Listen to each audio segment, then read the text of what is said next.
भाई ही बना सगे भाई का हत्यारा, जादुई सीढ़ी और बेटे का बदला। माँ, हम यहाँ क्यों रहते हैं? क्या हमारा कोई परिवार नहीं है? आज तक मैंने कभी अपने बाबा को नहीं देखा। वो कहाँ है? वो हमारे पास क्यों नहीं आते? बेटा, तुम ऐसा क्यों बोल रही हो? छोड़ो इन सब बातों को और चलो, आज मैं तुम्हें जंगल घुमा कर लाती हूँ। नहीं माँ, मुझे जानना है मेरे बाबा आखिर कहाँ है और वो हमारे पास क्यों नहीं रहते हैं, और हम इतने गरीब क्यों हैं? हमारे पास तो एक वक्त खाने के लिए खाना भी नहीं होता है, और सबको देखो, उनके पास क्या कुछ नहीं है। सब मजे से अपने परिवार के साथ रहते हैं और हम दोनों यहाँ पर अकेले रहते हैं। अब बेटा, आज से कुछ दिन पहले हमारे पास भी सब कुछ था, बल्कि इतना कुछ था कि पूरा जंगल तुम्हारे बाबा ने ही संभाला हुआ था और वो पूरे जंगल को चलाते थे। लेकिन ना जाने किसकी नज़र लग गई हमारे परिवार को, जो हमारा परिवार बिखर के रह गया। उस वक्त जंगल में तुम्हारे बाबा का राज था।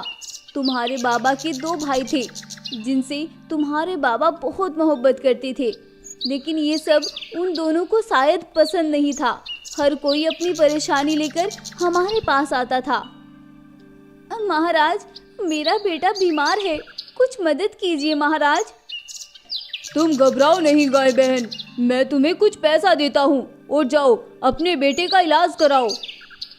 बहुत शुक्रिया महाराज, आप हमारे मसीहा हैं। बगदीरा शेर एक बहुत अच्छा राजा था और वो हमेशा जंगल के जानवरों की मदद किया करता था, लेकिन ये सब बातें उसके भाई वीरू और शेरा को पसंद नहीं था।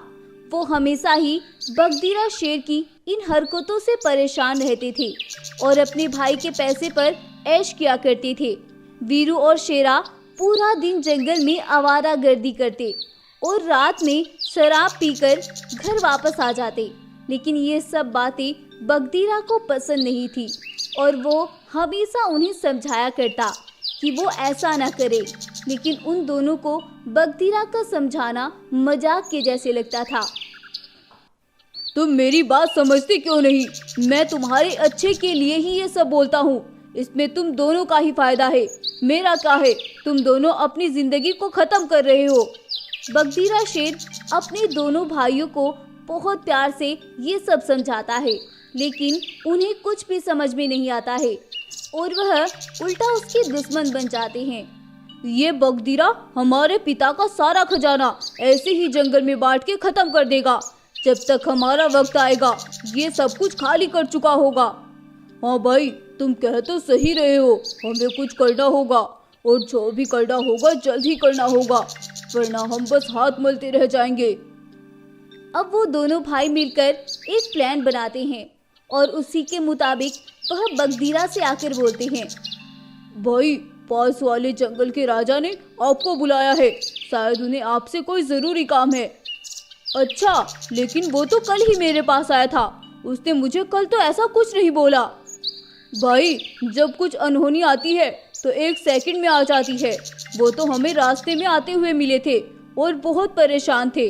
वो तो आपके पास आ ही रहे थे, लेकिन जब हम उसे दिखे तो वो हमें ही बोलकर चले गए कि जल्दी से बगदीरा को मेरे जंगल भेज दो, जंगल में बहुत मुसीबत आई है। अच्छा, ये बात है, फिर मैं चलता हूँ, तुम यहाँ संभाल लेना और अपनी भाभी और रघु का भी ख्याल रखना। ठीक है भाई। अब बगदीरा सुंदरवन जंगल की ओर निकलता है। सुंदरवन जंगल का राजा बगदीरा शेर का अच्छा मित्र था और वो दोनों हमेशा बुरे वक्त में एक दूसरे के काम आते थे। बगदीरा तेजी से दौड़ते हुए दूसरे जंगल की ओर जा रहा था, तभी पीछे से वह दोनों भाई दौड़ते हुए आते हैं और बगदीरा को धक्का मारकर नीचे खाई में गिरा देते हैं। खाई में गिरते साथ ही बगदीरा की जान चली जाती है और वह बुरी तरह से घायल होकर मर जाता है और वो दोनों भाई आगे निकल जाते हैं। हमने अपना काम कर दिया, अब हमारे बीच में कोई नहीं आएगा। वो बगदीरा ही हमें हमेशा रोकता था, ये ना करो वो ना करो, और आज हमने उसे भी निपटा दिया। अब ये जंगल हमारा हो गया। एक भालू उन दोनों की बातें सुन लेता है और वो दौड़ता हुआ शेरनी के पास पहुंचता है। रानी शेरनी, जल्दी से रघु को यहाँ से लेकर निकलो। क्या हुआ? क्या हुआ भालू भाई, तुम इतने परेशान क्यों लग रहे हो? रानी शेरनी, मैं अभी अभी वीरू और शेरा की बातें सुनकर आ रहा हूँ। उन्होंने बगदीरा महाराज को खाई में गिरा दिया है और उन्हें मार दिया। अब तुम्हारी जान को भी खतरा है और वो जरूर तुम्हें और रघु को भी मार देंगे। आप यहाँ से चली जाएं रानी शेरनी, प्लीज जल्दी करें, वो दोनों इधर ही आ रहे हैं। जब भालू ने मुझे ये बात आकर बताई, मैं तभी तुम्हें लेकर वहाँ से निकल गई थी और तुम्हें इस खंडर इलाके में ले आई थी और उन दोनों ने तुम्हारे पिता के जंगल पर कब्जा कर लिया था, लेकिन मैंने आज तक उस जंगल को पलट कर नहीं देखा। मुझे तो बस तुम्हारी फिक्र है, उन्हें तुम्हारा पता न चल जाए बस। माँ, मुझे पिताजी के दोस्त सुंदरवन जंगल के राजा से मिला है, आप मुझे वहाँ लेकर चले।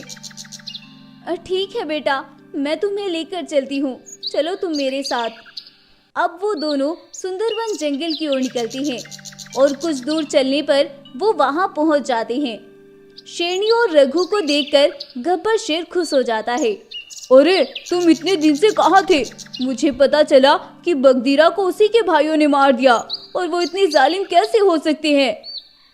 अंकल, मुझे आपकी मदद की ज़रूरत है, क्या आप मेरी मदद कर सकते हैं? मुझे अपने पिता के कातिलों का बदला लेना है और उन दोनों को ख़त्म करना है।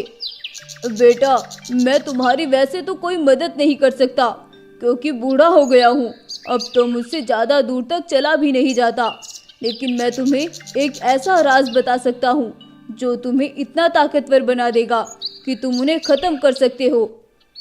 रंगीले तालाब के पास 2 जादुई सोने की सीढ़ी है, तुम वहाँ जाओ और उसे अपनी परेशानी बताओ, वहाँ से तुम्हें मदद ज़रूर मिलेगी। लेकिन ध्यान रहे, वहाँ 2 सीढ़ी है, एक नरक में ले जा सकती है और एक स्वर्ग में ले जा सकती है। ये तुम्हें मैं नहीं बता सकता कि कौन सी सीढ़ी नरक में जाएगी और कौन सी स्वर्ग में, ये सब तुम्हारे अच्छे कर्म ही पता कर सकते हैं। ये सुनकर रघु नीले तालाब की ओर निकलता है और वहां पहुंचकर रघु को एक बाघ जख्मी दिखाई देता है और सामने वो 2 जादुई सीढ़ी नजर आती है। लेकिन रघु उस बाघ को देखकर रुक जाता है और वह बोलता है, अरे बाघ अंकल, आपको क्या हो गया? आपको इतना जख्मी किसने किया? बेटा, तुम मुझे छोड़ो और देखो सामने 2 जादुई सीढ़ी है, तुम जो काम करने आए हो वो करके वापस लौट जाओ। नहीं बाघ अंकल, मैं आपको ऐसे नहीं छोड़ सकता। सालों पहले मेरे पिताजी भी ऐसे ही मर गए थे क्योंकि उनकी मदद करने के लिए उनके पास कोई भी नहीं था, लेकिन आपके पास मैं हूँ और मैं आपकी मदद ज़रूर करूँगा। अपना काम तो मैं बाद में भी कर लूँगा और आप मेरे साथ चले। रघु के ऐसा बोलते ही वह बाघ एक विशाल बाघ में बदल जाता है और वह रघु को भी बहुत सी शक्तियाँ देता है, जिन्हें पाकर रघु भी एक विशाल शेर बन जाता है। ये सब देखकर रघु बहुत खुश होता है और वह वापस गब्बर शेर के पास आता है और उसे आकर सारी बात बताता है। अब वह अपनी माँ को लेकर अपने बाबा के जंगल वापस आता है और वहाँ आकर वह वीरू और शेरा को अपने पिताजी की राजगद्दी पर खड़ा हुआ देखता है। ये सब देखकर उससे बिल्कुल भी बर्दाश्त नहीं होता है और वह बिना कुछ बोले ही उन दोनों को ख़त्म कर देता है और अपने पिताजी की राजगद्दी को फिर से उन जालिमों से आज़ाद करवा लेता है। अब जंगल के सभी जानवर बहुत खुश होते हैं और रघु भी बहुत खुश होता है क्योंकि उसे एक विशाल शरीर जो मिल गया था और उसके पिता का बदला भी पूरा हो गया था। अब शेरनी उस जंगल की राजगद्दी अपनी बेटी को ही सौंप देती है और जंगल फिर से खुशहाल हो जाता है और सभी अपने जंगल में फिर से खुशी खुशी रहने लगते हैं और ये कहानी यहीं पर ख़त्म हो जाती है। तो गाइज़, आपको ये कहानी कैसी लगी हमें कमेंट करके ज़रूर बताएं और अगर आपको ये स्टोरी पसंद आई है तो प्लीज़ इस वीडियो को लाइक करें, शेयर करें और हमारे चैनल को सब्सक्राइब भी ज़रूर कर लें। Thank you. अरे काशी बेटा, आते हुए जरा अपनी बहन को भी देखते आना, सुबह से निकली हुई है, अभी तक नहीं लौटी। उसे तो यही काम है, पूरा दिन जंगल में घूमना। ये कब तक उसे यूं जंगल में ढूंढता फिरेगा? उसे भी अपने काम है और वैसे भी वो काम से जा रहा है, थका हारा आएगा और फिर उसे ढूंढता फिरेगा। बेटा तुम वापस आ जाना, वो जब उसका मन करेगा आ जाएगी। नहीं माँ, आप ये कैसी बातें कर रही हैं? वो मेरी बहन है और मैं उसे लेकर ही वापस आऊंगा। आप फिक्र ना करें पिताजी, मैं उसे लेकर आऊंगा। काशी ये सब बोलकर वहां से चला जाता है। इसी बीच जंगल में भयानक तूफान आ जाता है और सब तहस नहस होकर रह जाता है। सभी जानवर अपनी जान बचाने के लिए भागते हैं और काशी की बहन रेखा भी अपनी जान बचाने के लिए अपनी गुफा की ओर दौड़ती है। तभी उसकी नज़र एक पेड़ के नीचे दबे हुए अपने भाई काशी पर पड़ती है और वह ये सब देखकर घबरा जाती है और वह चिल्लाने लगती है, अब बचाओ, कोई मेरे भाई को बचाओ, अब बचाओ, कोई मेरे भाई को बचाओ। रेखा चिल्लाती रहती है लेकिन उसकी मदद करने के लिए कोई भी वहां नहीं पहुंचता है और वह जैसे तैसे करके अपने भाई को वहां से निकालती है और उसे लेकर अपनी गुफा पर आती है। पिताजी जल्दी से भाई को बचाओ, देखिए ना इसे क्या हो गया। हाय, ये क्या कर दिया तूने? कमबख्त मारी, मैंने पहले ही मना किया था कि उसके पास इसे ना भेजो, लेकिन कोई मेरी बात नहीं मानता है। चली जाओ यहाँ से, मैं तुम्हारी शक्ल भी नहीं देखना चाहती। तुमने मेरे बेटे को मार दिया, चली जाओ यहाँ से। माँ, मैंने तो, मुझे कुछ नहीं सुनना, तुम यहाँ से चली जाओ बस। बाबा आप ही समझाए ना माँ को, मैंने कुछ भी नहीं किया। बेटा तुम अभी यहाँ से चली जाओ, अभी तुम्हारी माँ को बहुत गुस्सा है, जाओ बेटा। रेखा शेरनी अपने बाबा से ये सब सुनकर वहां से चली जाती है, लेकिन वो थी बहुत परेशान। अगर आज मेरी माँ जिंदा होती तो वो कभी मुझे इस तूफान में ऐसे ना निकालती। अपनी माँ तो माँ ही होती है, माँ जैसा कोई नहीं हो सकता।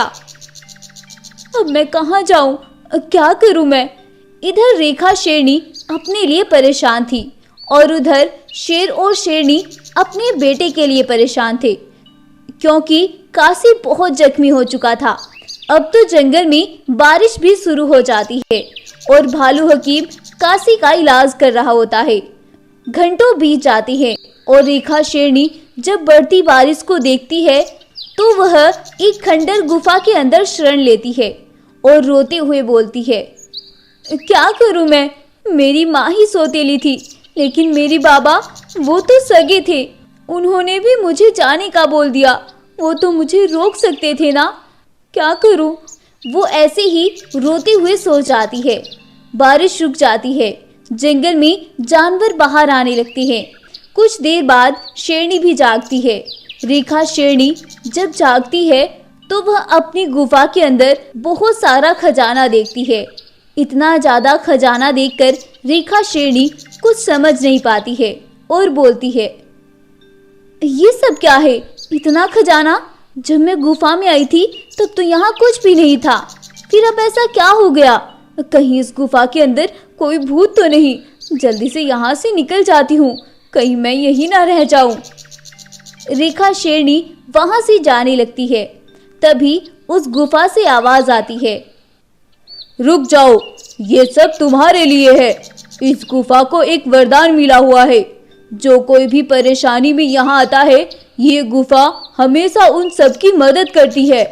जब भी तुम्हें किसी भी चीज की जरूरत हो तो तुम यहाँ से लेकर जा सकती हो। रेखा शेरनी ये सब पाकर बहुत खुश होती है और सुबह होने तक रेखा शेरनी के खजाने की खबर पूरे जंगल में फैल जाती है और उधर काशी भी ठीक हो जाता है। माँ, ये मैं क्या सुन रहा हूँ? रेखा को खंडर गुफा से खजाना मिला है। हाँ, सुना तो मैंने भी है, लेकिन क्या ये सच है? हाँ माँ, पूरा जंगल बातें कर रहा है, कुछ तो सच होगा। अगर ऐसा है तो कुछ तो करना पड़ेगा, उसे अब वापस लाना होगा। माँ, इतनी मुश्किल से तो उसे मैंने यहाँ से निकाला था, अब फिर तुम उसे लाने की बात कर रहे हो? तुम्हारा दिमाग तो ठीक है। माँ, अगर उसका खजाना पाना है तो उसे वापस लाना होगा।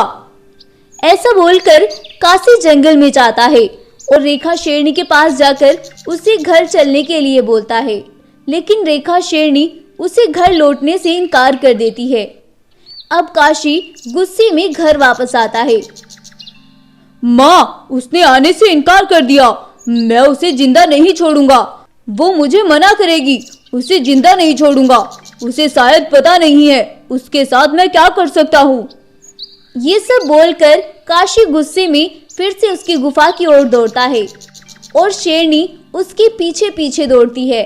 लेकिन जब तक शेरनी वहां पहुंचती है, काशी रेखा को मार चुका होता है। ये तुमने क्या कर दिया? अगर तुम्हारे बाबा को पता चल गया, वो तो हम दोनों को मार डालेंगे। ये तुमने क्या कर दिया? चलो जल्दी यहाँ से भागो। रेखा शेरनी के मरने की खबर जंगल में फैलती है और वहां भीड़ इकट्ठी होने लगती है।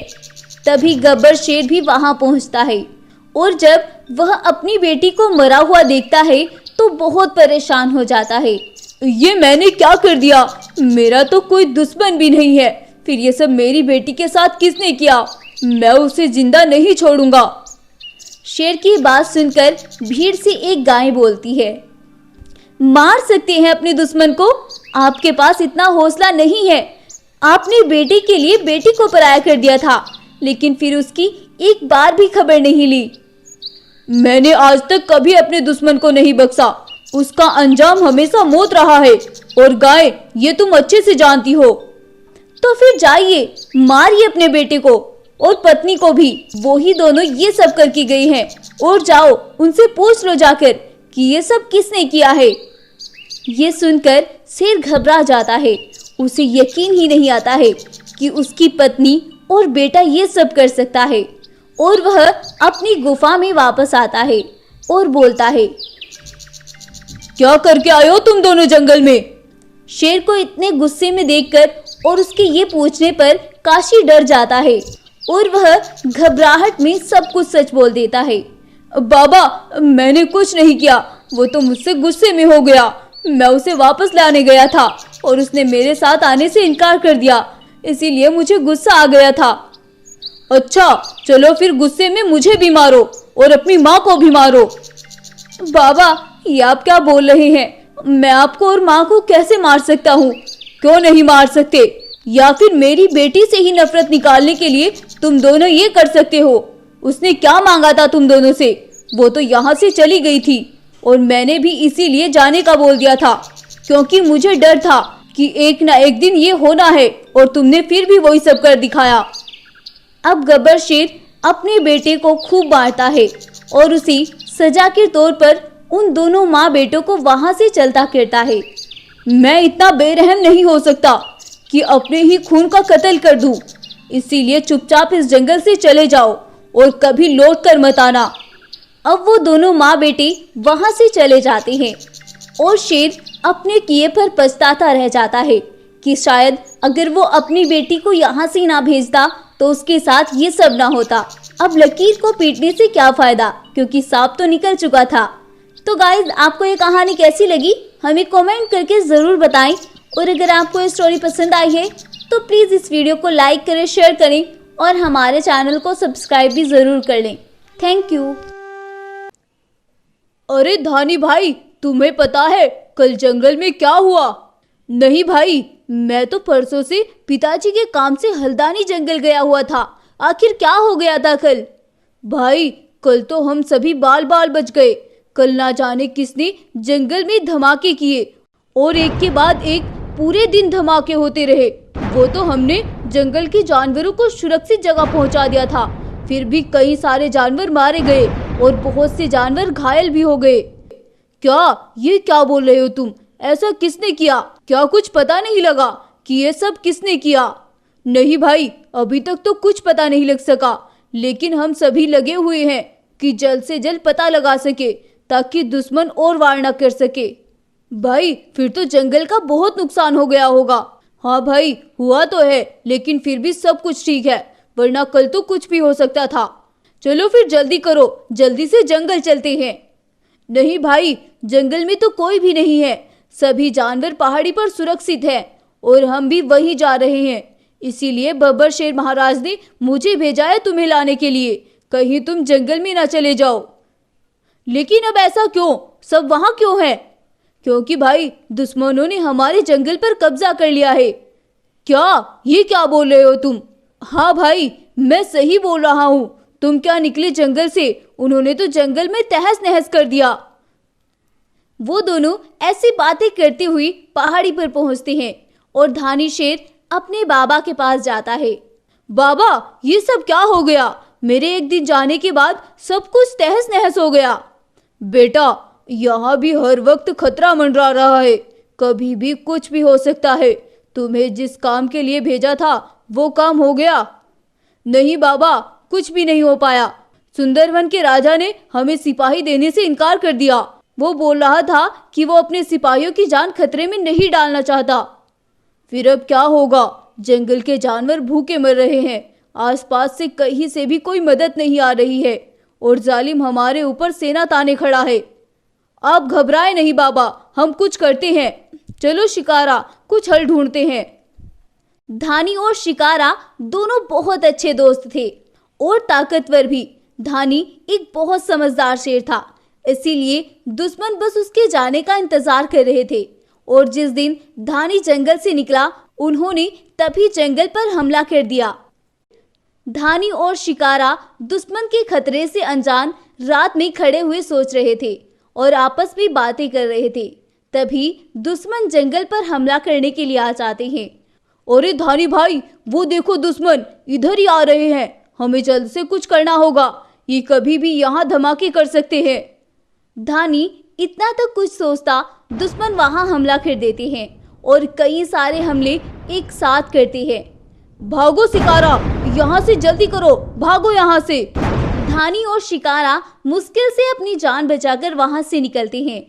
उन दुश्मनों के जाने के बाद धानी अकेला नदी के पास वापस आता है और अपने जंगल के बारे में सोचने लगता है। तभी उस नदी से एक रोशनी आनी शुरू होती है जो कि धानी को बहुत से रूप देती है।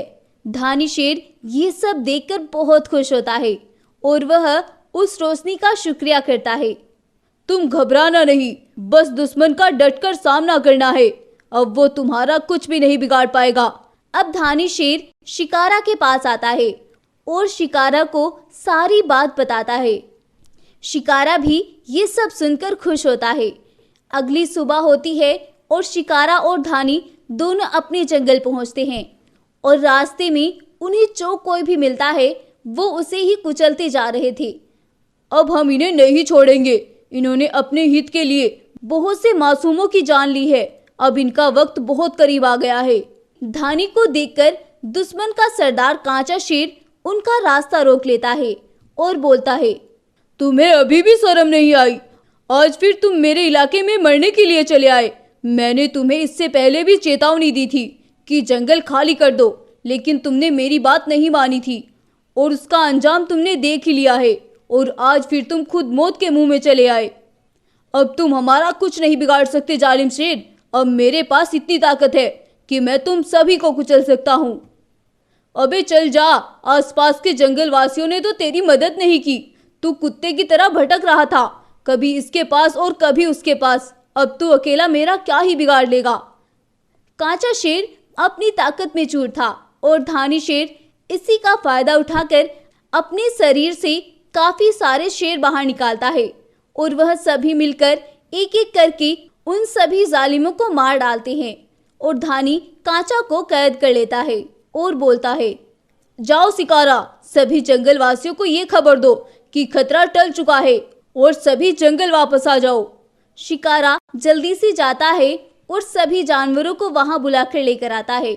और जंगल के सभी जानवर जब कांचा को कैद देखते हैं और उसके सभी सिपाहियों को मरा हुआ देखते हैं तो बहुत खुश होते हैं और उन्हें अब धानी पर और भी ज्यादा फक्र होने लगा था। बब्बर शेर अपने बेटे का ये सब साहस देखकर बहुत खुश होता है और अब बब्बर शेर अपने बेटे को ही जंगल की राजगद्दी सौंप देता है और अब जंगल फिर से खुशहाल हो जाता है और धानी शेर हमेशा के लिए एक शक्तिशाली शेर बन जाता है। तो गाइज, आपको ये स्टोरी कैसी लगी हमें कमेंट करके ज़रूर बताएं और अगर आपको ये कहानी पसंद आई है तो प्लीज़ इस वीडियो को लाइक करें, शेयर करें और हमारे चैनल को सब्सक्राइब भी ज़रूर कर लें। Thank you.